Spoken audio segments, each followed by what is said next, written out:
About 2 years ago, my next guest found herself at a crossroads. She was in hospital with her little girl, been there for about 10 days when she got a message from her employer saying that, guess what, either you come back to work or you're fired.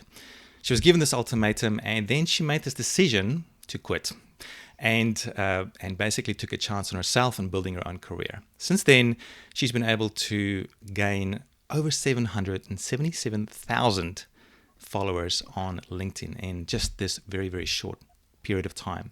She's also co-founder of medsnakemedia.co and founder of growthacademy.global, which we'll look at during this call today as well.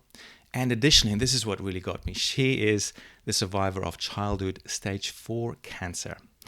And, just a few days ago, I was sitting on Clubhouse and I spotted Shanee there. Ooh, I haven't introduced Shanee yet, but I spotted Shanee and I thought I'll reach out. And she had a number there and I sent her a text and she responded. And I said, hey, would you be interested in jumping on a call? And she was keen, and I said, well, let's do it. So today I'd love to welcome Shanee Moret to our call today. I'm really, really excited for this one. We're going to be talking about, building your influence on LinkedIn specifically. So I'm really, really excited. Without further ado, Shanee, welcome to today's call. Thank you so much. I'm excited to be here and, to share whatever I can to help people, especially during this time where it's going to be heavily digital. Oh, it's definitely, certainly a very interesting time. So I think a lot of people would want to hear what you've got to say about this. Before we dig into the LinkedIn side of things, during one of your interviews, you mentioned that you have this vision for influencing 1 billion people.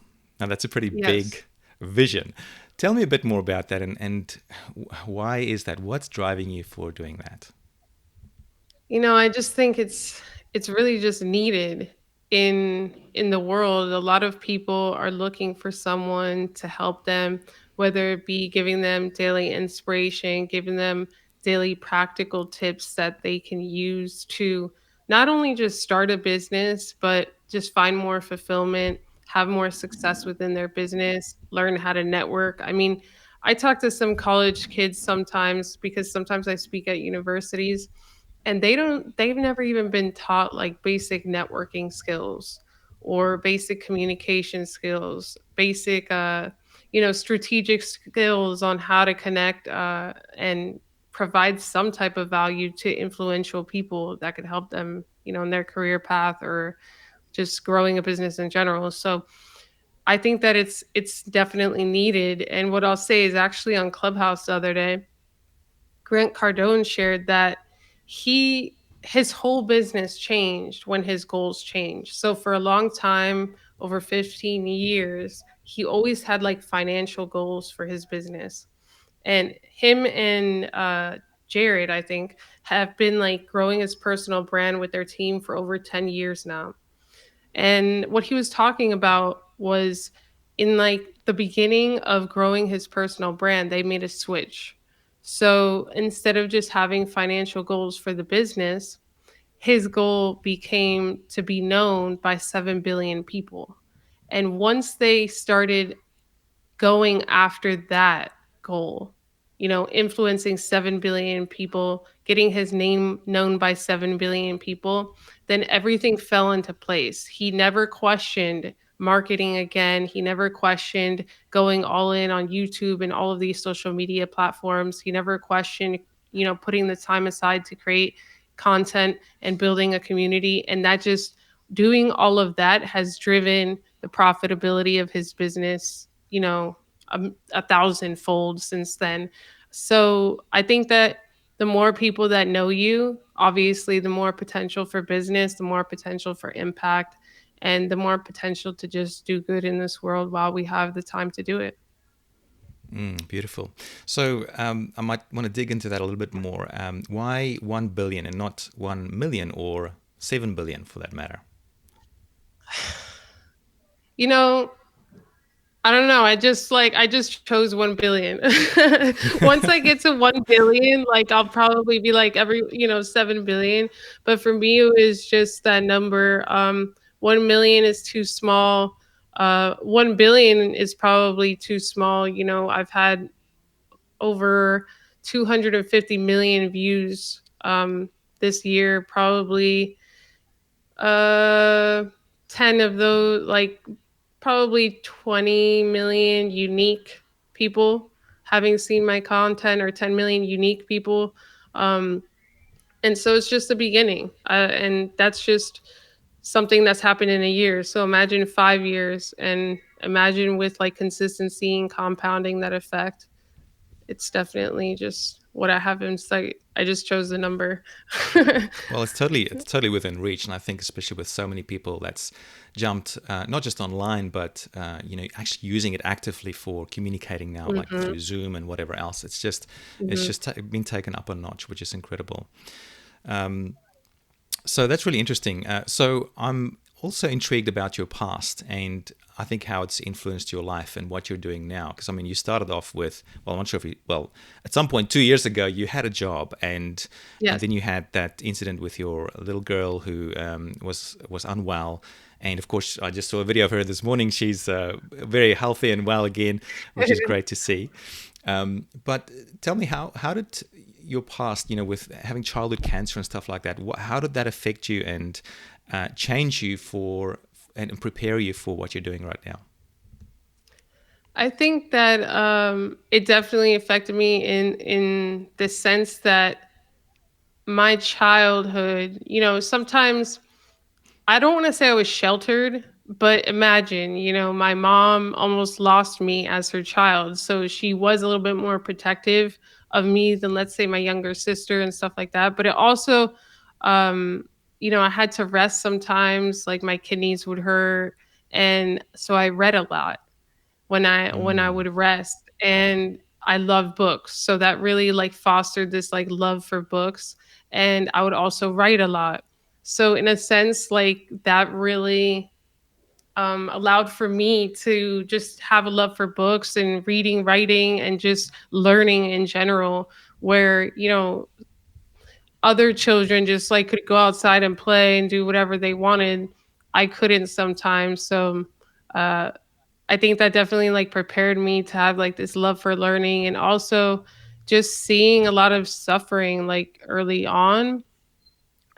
I don't even say that like I suffered, because like people are like, "Oh, how did you go through that experience?" But when you're a child, you like when you're an adult and you get something like cancer, you know what it's like to be healthy, right? So mm, you can sense that this isn't normal, like you're sick. There's a comparison. I was young, so it was a very small comparison that I could make to being healthy versus being sick. You don't really even think like that as a child. So for me, it was just like, okay, spending a lot of time in and out of the hospital for years. It was almost like normal. Like I knew, even though I knew there were healthy children, for me, it was just normal. And it was just something that I had to go through. Um, and my mother, one of the main differences between her and just like a lot of other parents that I've seen with sick children is that the doctor actually sat her down one day, and she told me this and told her, whatever you do, like don't treat her like she's sick. That's just my advice, not as a physician, but as a father, because of all of the patients that I've seen over the years and stuff. They tend to act different if you treat them like they're sick, especially if they have healthy siblings, right? mm. So I don't want to say she was hard on me, but like she never cried in front of me. And like even after surgeries, like one surgery in particular that I remember, they needed me to walk after the surgery. I have no idea why, but they wanted me to like take a little red wagon, like the red wagon, and just like drag it, across the L- hallway. like a children's toy type of thing. Yeah, like the ones in the hospitals. Um, and they needed me to like, I guess, the blood flow. So the Right. doctors told Okay. her, um, if you don't get her to walk, we're gonna have to do it. So, like she would just be like, okay, it's time to walk and stuff like that. And of course it hurt and I was crying, but she was never the type of parent that was like soft. And I guess maybe that gave me like a sense of strength. Mm. I don't know. I didn't have anything to compare it to, you know? Yeah. Well, I guess you were in a way. I mean, it sounds weird saying this, but in a way, lucky in a way to be able to have that experience so early on to, I guess, to strengthen you and to strengthen your Mhm. resolve and to sort of like having like a tough start like that already. Like the rest of your life might seem easy in comparison. Then I'm guessing I was healthy as a child, so I don't have a story like that to compare to. But Yeah. it would seem to me like that. You'd have it would prepare you and strengthen you for Yeah, it's something else definitely later in life. given me, like, a resilience, like, if other people get sick, um, they don't even know anything, or they have to go to the doctor once, and it's, like, a big deal. For me, it's like I lived in the hospital, so it's like, you know what I mean? Mm, yeah. I just understood at an early age that suffering is a part of life. I've heard you mention that before. Suffering is part of life, and I mean it's so true. There's no human being who doesn't who doesn't have suffering, and doesn't have struggles. What would you say to I guess to people who are struggling right now, and I guess it's a sense of suffering, but in terms of making a mark for themselves and building their careers and building their perhaps their online businesses. Given your experience and your background, what if they're meeting obstacles and things are tough? Is there something that you could give them to help them through those sort of tough times? Yeah, I feel like, well, not I feel like, we live in this world of like instant gratification. So you have to you have to just keep going. Like I can't tell you how many tests I've run. Like even for Growth Academy, we've probably had like over 50 landing pages just measuring visitors versus clicks versus checkout. And you just have to continue to see what's working and then double down on what's working. And if and when that stops working, you just have to come up with more creative solutions. So it's all about being resourceful. When you don't have any money and you don't have access to some of these influential people and these connections, it's really about looking at your skill set, just, auditing whatever skill set you have. Like for me, when I was in that hospital, it was just writing, it was copywriting. So I leveraged that skill set, and I started with like $50 blog posts. And then that within a year turned into $5,000 retainers. And then Mm, within another year, now I'm actually January, just in the first 11 days of January, I've made more than any other month before.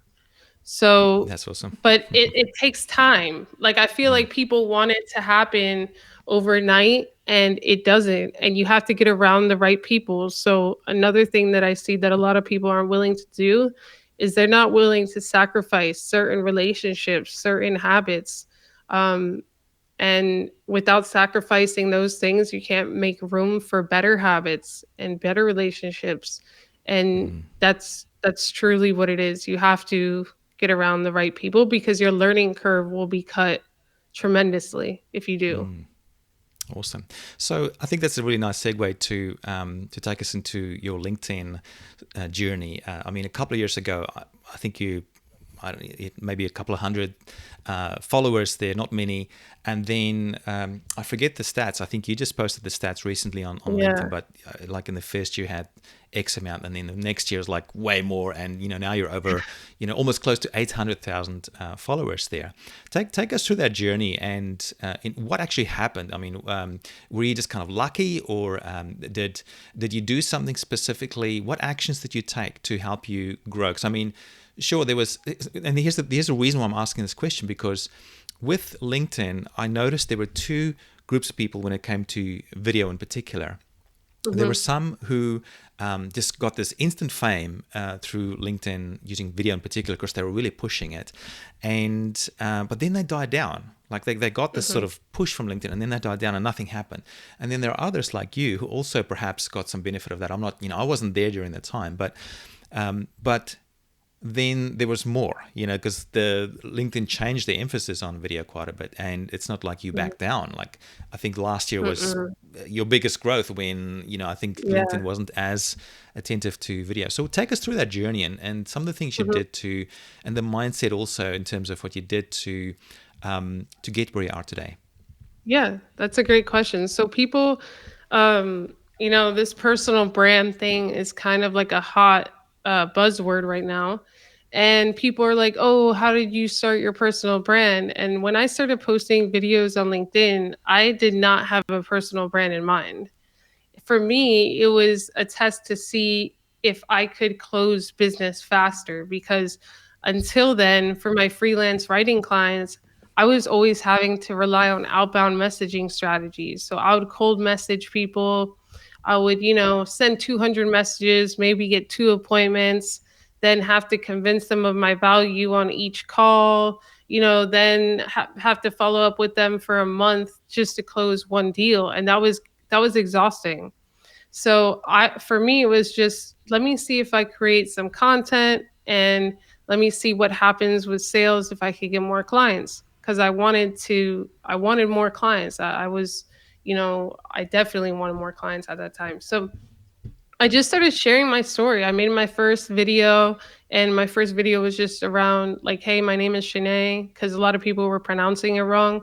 And then my second video, my third video, but I did notice like after the sixth, seventh video, and I was consistent every single day, that like for a lot of other creators that may have gotten that support for their first video, because at first I just thought it was like people were supportive and I thought it may be just coincidental that the videos were doing well, but a lot of other people, their engagement started to go down after like the sixth, seventh video. And for me, my sound was bad, my video quality was bad. So I started asking people like, hey, why are you watching these videos? Why are you liking them?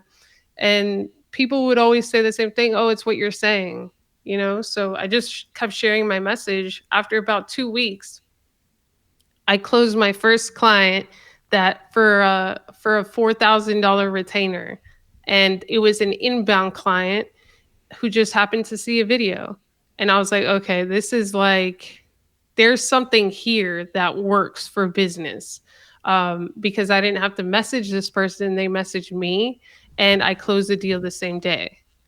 And actually, we still have that client until today. So it was a long-term Mm. client, and it was an inbound client.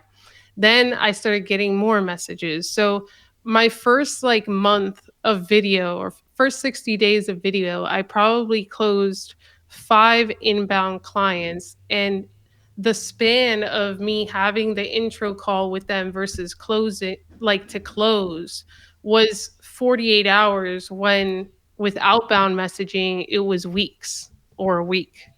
So once I saw those results, I was like, I'm all in on this content thing. And I just doubled down.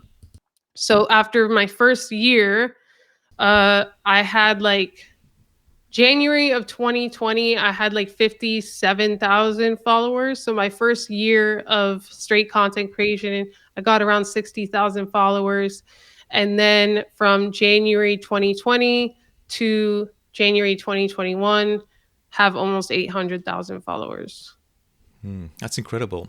Uh, and I think what strikes me is that there's been something different about you, because there's a bunch of people who've tried this and they would get up to say 30 or 40 or 50,000 followers, whatever. But I think Mhm. there's been some stratospheric growth that you had, especially last year in 2020.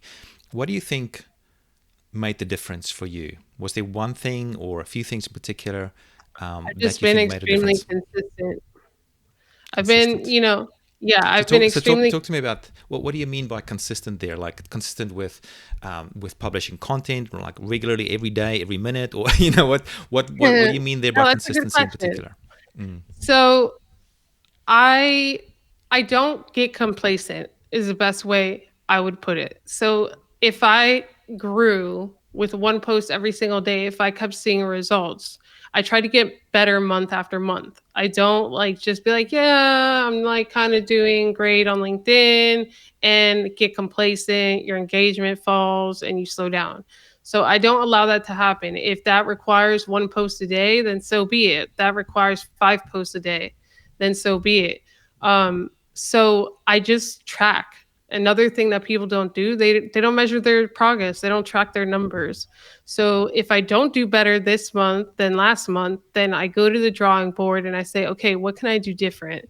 Do I need to go live more? Do I need to post more videos? Do I need to create different types of videos? Do I need to collab more so I could drip into other people's networks? I mean, this is strategy. So I guess it's more than consistency. It's not allowing myself to get complacent at all. Where I feel like a lot of people they allowed that to happen, and so they slowed down in comparison. And we see that often, when people get some success, that it does something to them and they get complacent, and then that's when the fall starts happening. So it's really Right. interesting you're saying that as well. There's another word that you mentioned in one of your other interviews as well, which is patience. So Hmm. patience and consistency, those two together sounds like rocket fuel for growth. But tell me a Hmm. bit more about patience, because it's one thing to say, hey, just be patient, but it's another thing to actually have patience. Hmm. Like, what do you do for patience? Like, is there a little magic potion you can take to be more patient? Is there a little mind trick that you could apply, or because it's not easy. Like when you're really putting in a lot of effort and you're not really necessarily seeing that growth or that traction. What keeps you going? Like, what is it that keeps you patient and keeps you going? It's funny because I'm probably the most impatient person ever, but I have to really, which is why it's important for me to work on this because I'm the type of person like I want it today, whatever it is that I want. But I've had to learn it doesn't happen like that. You have to, you have to have a process. You have to be patient. I feel like this time is going to pass no matter what we do. Uh, you could either use every single day to compound towards your goals, or you can mess around, waste your time, and then feel regret when 5 years pass and you should have been doing what you should have been doing to get the outcomes that you wanted. So for me, it's I would say less about patience and more about just knowing that if I do what I'm supposed to do today, it's very likely that I'll get the outcomes that I want a year from now. If I don't, then it would be wrong of me to expect those outcomes. And that's kind of what I base that patience on. But it's difficult, especially in a society where, instant gratification is the norm. Yeah, totally. Do you have sources of inspiration that helps you through those tougher times, or helped you in the past also through those tougher times? 100%. Christopher Hummel has been it's funny. Have you ever seen the Kung Fu Pan? Have you ever seen Kung Fu Panda? I'm not. I'm gonna say no because my memory Okay. with movies and stuff like that is pretty short. But It's a tell us so about it's it. a it's a cartoon movie, and it's about like there's this one scene where like the mentor whose name is Master Oogway and the mentee are like having a talk. So the mentor is like blowing out candles. He's a turtle. So first of all, he's a turtle. He's very slow, but Okay. he's very wise. And they're like kind of like in this ashram. And he's like, come here, I have something very important to tell you. And there's like a million candles. So imagine like a million lit candles. And so he's taking his time to like tell his mentee like this very important news. And he's blowing out the candles one by one, right? Right. So he's like, Okay. and the mentee is so impatient. He's like, his eyes are getting red and he's like shaking because he can't take it anymore.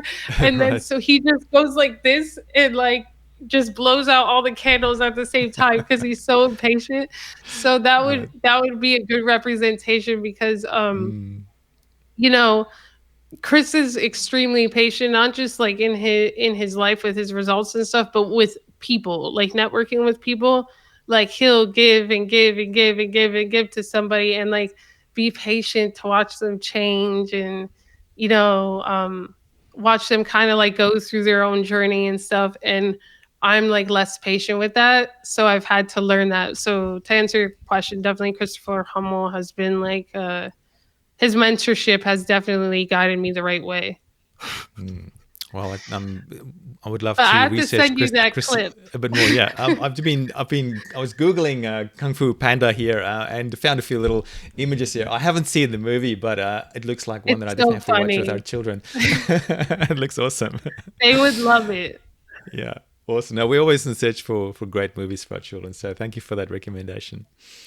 You're Um, welcome. uh, I want to switch gears a little bit here towards something you mentioned earlier about personal branding, because this is sort of a journey I've been on. I've been sort of full circle. I started off with building a personal brand back in 2010, and then I went off on a journey to start building business brands and company brands.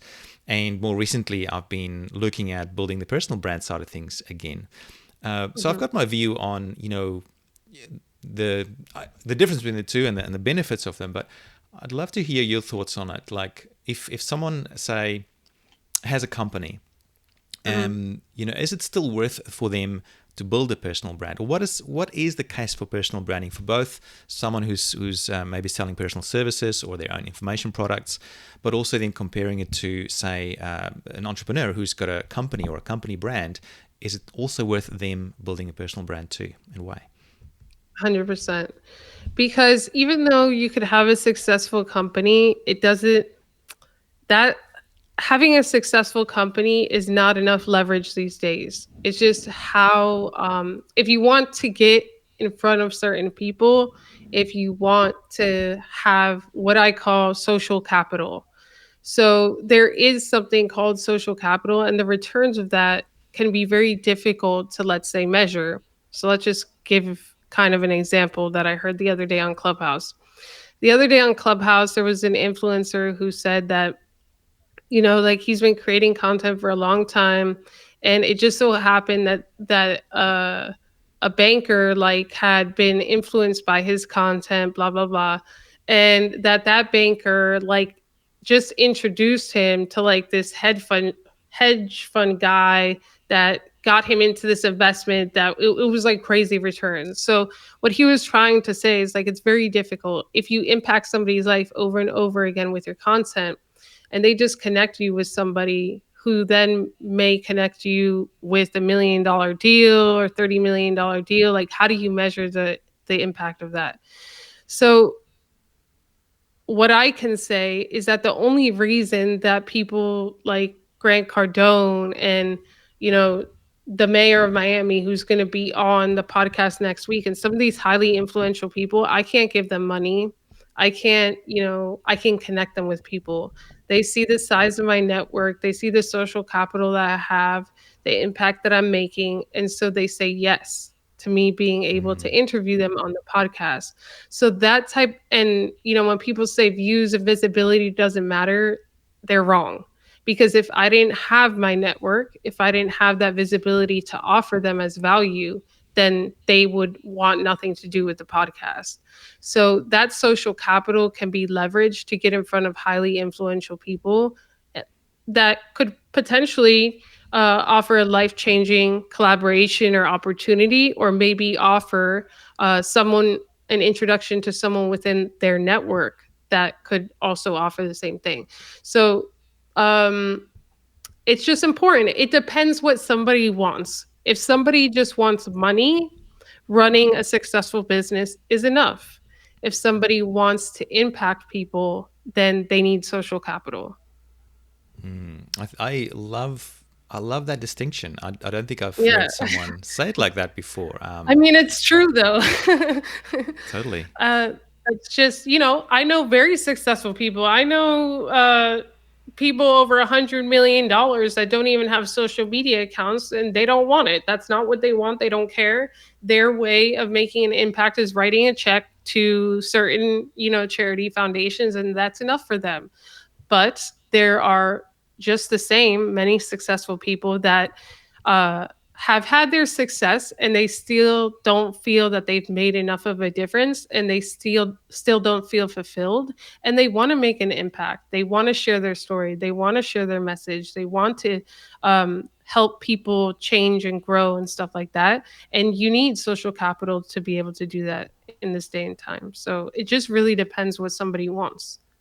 Well, it's certainly, I think if you're able to build a personal brand and have that impact with people compared to, say, building a business brand, it's like a direct connection with that impact that you're making, or the Mhm. impacts that you're making on people. So I think that it's incredibly rewarding to see the real difference that you are personally making in Mhm. people's lives. I think that's really powerful. I Mhm. mean, it's great to, like you say, you can still make an impact through your, through your branded business as well, Yeah. of course, and that's the whole point, right? You make the world a better place by solving problems. Right, through That's your at least the way. service or your product or whatever, but Correct. it really just matters what the individual wants. And what I'm seeing more and more is that, like, you know, I mean, there's people I talk to that they have, like, they're valuated at, like, their company will be valuated within like 5 years at like $1 billion, and they're number one focus is building social capital because they're like craving to make that impact,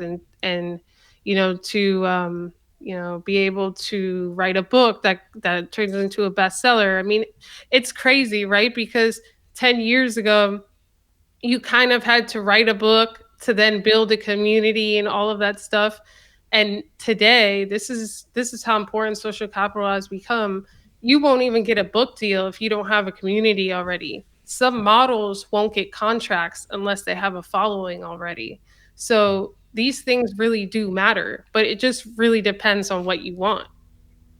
I love how you're using social capital in this context, because a lot of people might look at views and subscribers and things like that, especially on social media, as vanity metrics, and sort of write it off as not important. But I think you've really thoroughly proved here that without that social capital, which some might call vanity metrics, you've got a massive disadvantage. And like, especially if you're 100%. if you're trying to get in touch with someone, or like you're saying, you've been able to If meet I up had a with. thousand followers and I was not a known billionaire. Like, let's say I'm not a billionaire and I have 1,000 followers or 10,000 followers. People like Grant Cardone would say no to being on my podcast. Right. And so what is the value of that? So and I think it's ironic because a lot of the people that talk about vanity metrics are the ones that don't have it. So that's another conversation. That makes sense. Yeah, that does make sense. It's easy to judge those things, but really, I say it just very bluntly. I want people to realize the value of it.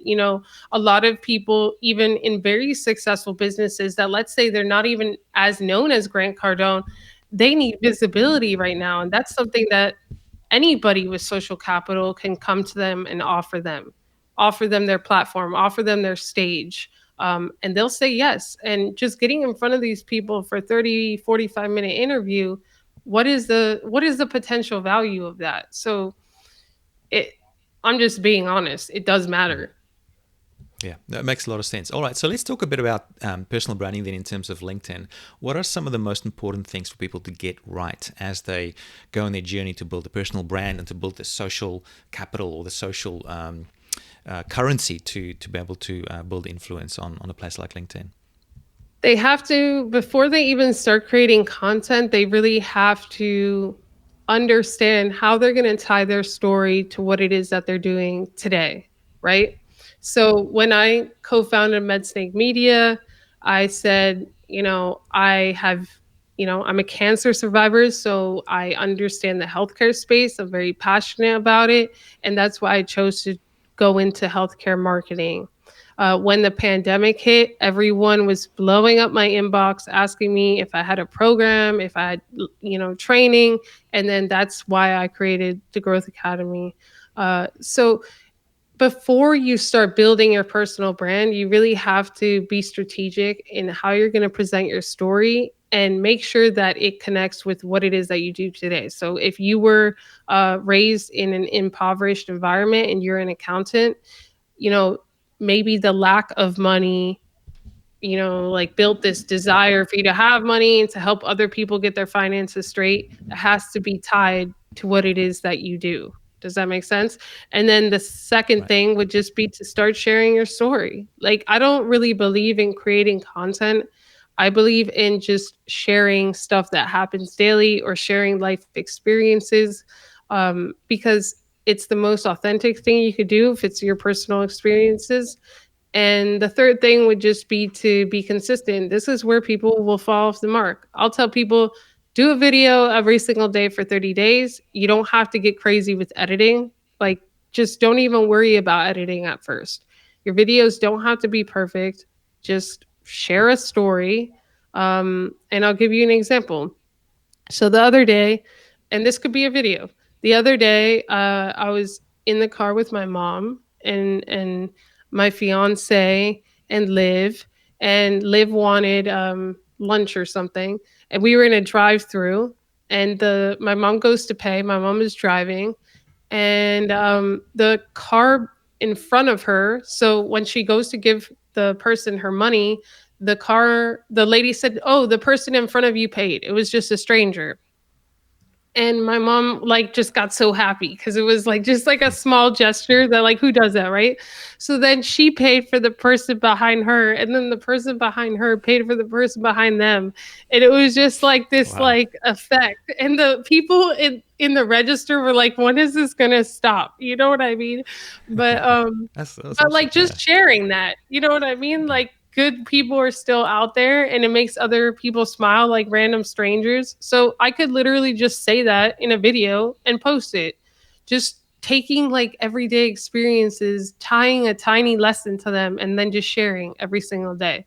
That's how you start building your brand. After a month, you start looking, you take a step back and you say, "Okay, when I shared these type of videos, my audience reacts really well to it. These are the outliers that did better than the rest." So then you just double down on that style, and you like navigate along the way.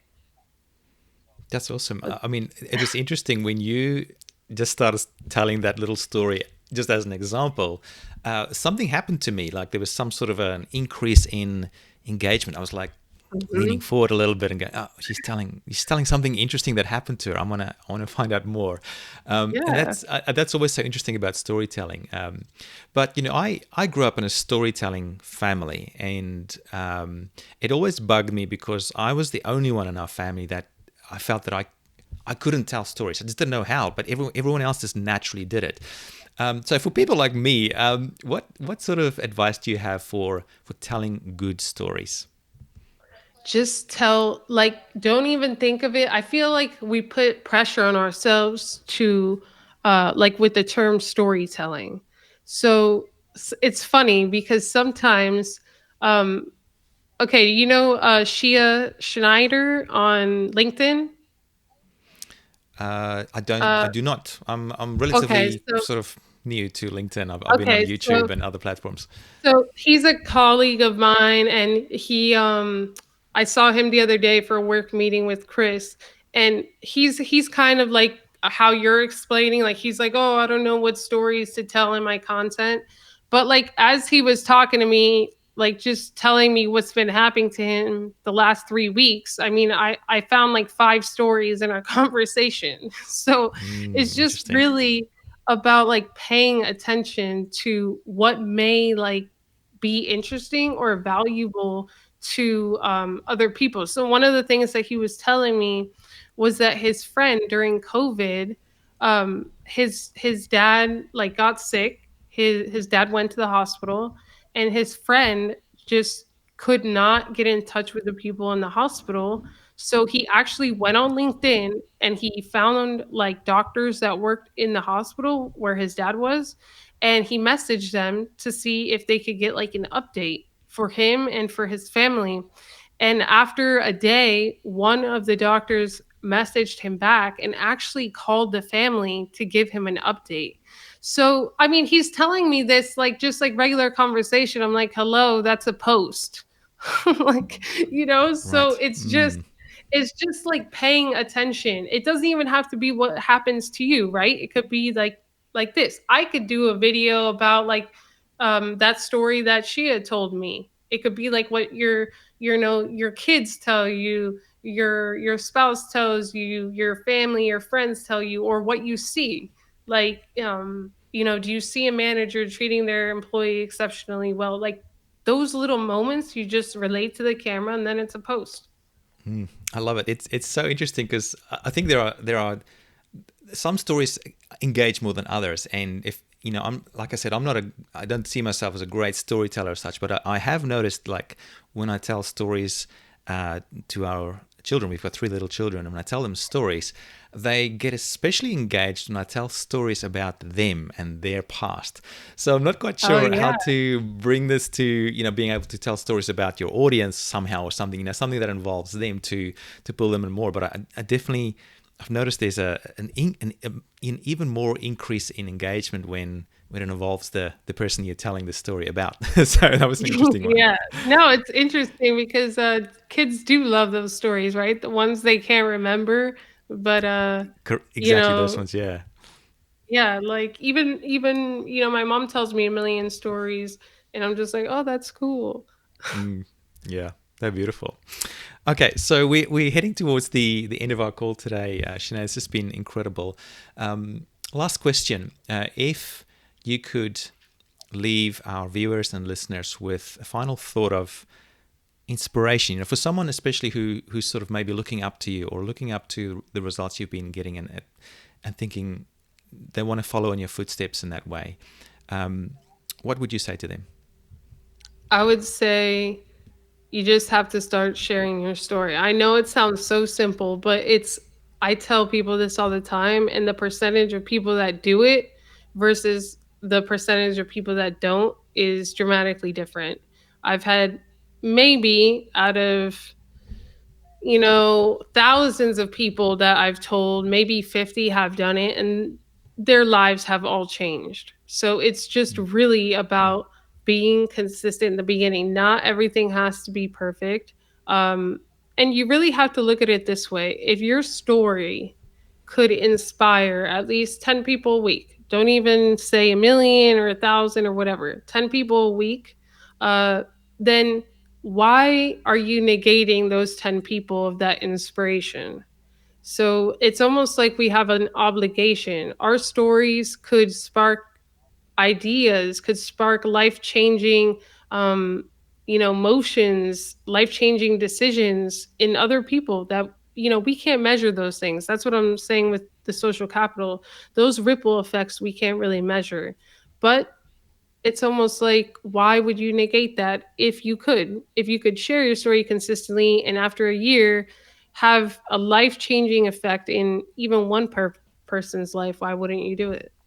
So I love that's it. I'm loving this interview, Shanae. It's just so incredible hearing from you, and it's really just, I want to let you know, it's really impacted me, because I've known about the storytelling thing, but I haven't really been sharing my story, and Mhm.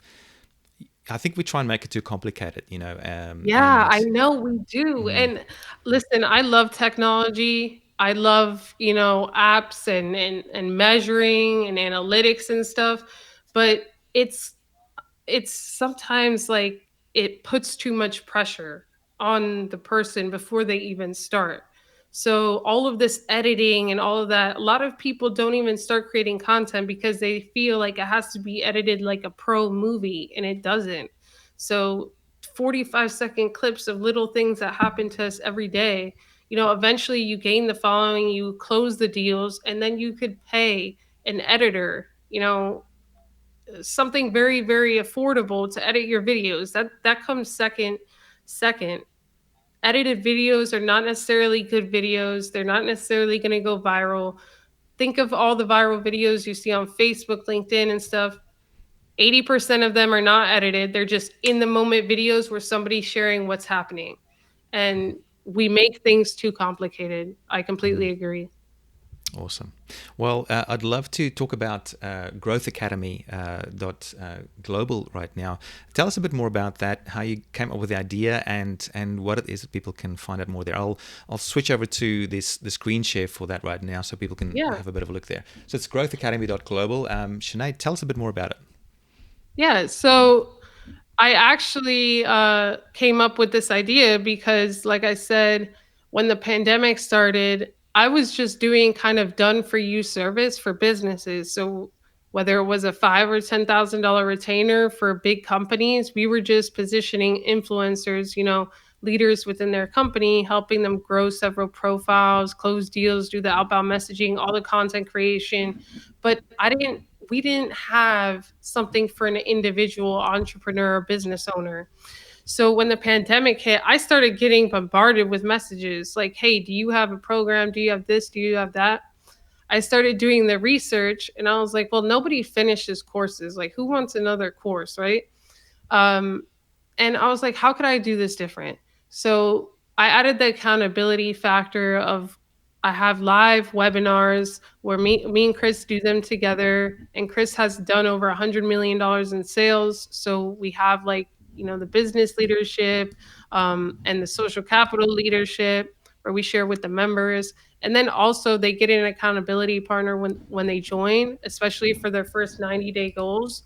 And the results have just been incredible. We're in English and Spanish. We have 600 plus students now in over 35 countries. And the testimonials, I have over 170 video testimonials with some amazing results. So, Wow, and that's in 4 months.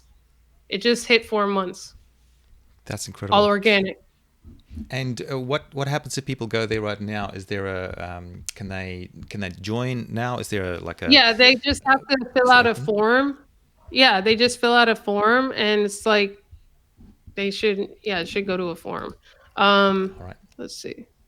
So I've just clicked on the join button here now, and so that takes you off to a It's form. All like, right, so it's just a yes, simple yeah, form, takes you to a easy. forum, and then you just apply, and then the link. If we just want to see it's a legit LinkedIn profile, just it's a legitimate person and stuff, and then you get the link, and then you join.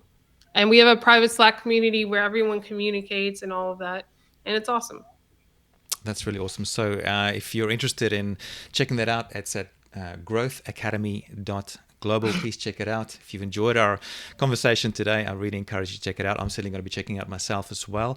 Shanee, this has just been a phenomenal chat with you. It's so it's so special just being able to talk to someone who's got their feet on the ground and who's had some incredible success at the same time as well. And for you to, I think, even just respond to my message from Clubhouse, that was just, I think, really, really special. And personally, I really appreciate it. And I want to thank you so much for this interview and wishing you Thank you all the so much. best for 2021 and years beyond.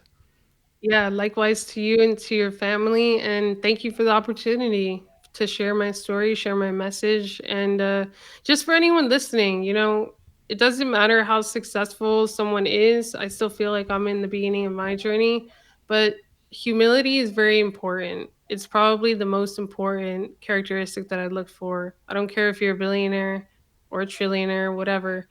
How you treat people is paramount to who you are as a person. So just remember that. Love it. Shanee, thank you so much and wishing you all the Bye. best. Ciao.